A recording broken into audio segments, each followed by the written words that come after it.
Hello, can you hear me now? Excellent. I'm going to try to speak up loud so my brother can hear me. I'm not sure he got the earlier part, or all of it anyway. I am John's brother. Someone in the crowd earlier said I was his father, but I'm really not. I want you to know that because I've been in some restaurants where we've asked the waitress who was older, that guy or me, and she couldn't pick one.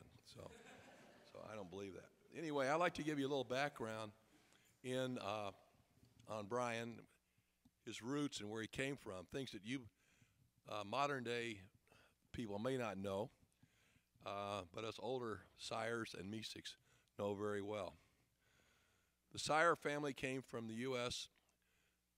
the U.S. from Germany on ships that landed in Galveston, Texas in the early 1800s. They migrated into south central Texas and formed a large German community there. It's well known for its German sausage, Wurst, pronounced Wurst, and fantastic barbecues. Those of you who have been down there know what I'm talking about. These were hard-driven, hard-working people. My grandfather, Seyer, Brian's great-grandfather, had 3 jobs. He was a tinsman, head of the water department, and on the volunteer fire department of his hometown in Belleville, Texas. These people also loved to fish and hunt, and dove hunting was a specialty. Now the Mesik family, on the other hand, were hard workers too, but they produced some artistic traits because none of the artistic traits from Brian came from my side of the family, I assure you. You can ask John that. Bill Mesik, thank God no one talked about him yet because I can tell you this side of the story. He was a lovable character, a very lovable man. He was in the right business at the right time, selling Zippo lighters, large, bulky, shiny, metallic, made in America lighters. You could light your pipe, your cigarette, or your cigar with it, things that aren't allowed today. He was in the right place at the right time. If you were his friend, he would say, sign your name on this piece of paper or the back of his business card.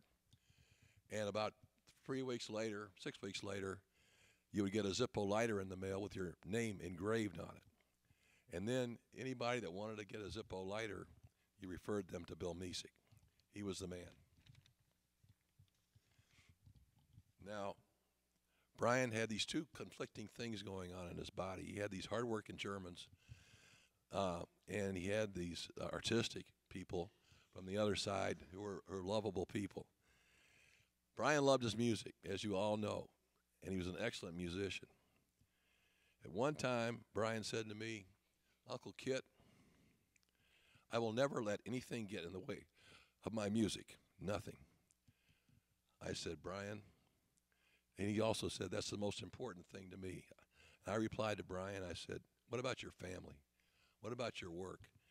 You've got 2 wonderful kids and a wonderful wife.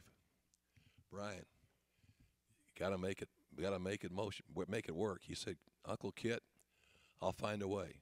I will find a way, and he did. For the last 3 years, he's had a wonderful job with a great company, Kohler, as evidenced by the fact that I believe you're his boss, right, Judy? She's here today. And anyway, the Kohler sent a rep here today, and that's wonderful. That's unheard of in today's hardcore business world, I'll tell you. He kayaked, went to the camp, spent time with his friends, and so many friends he has. And yes, he did find time for his music and keeping everything in perspective.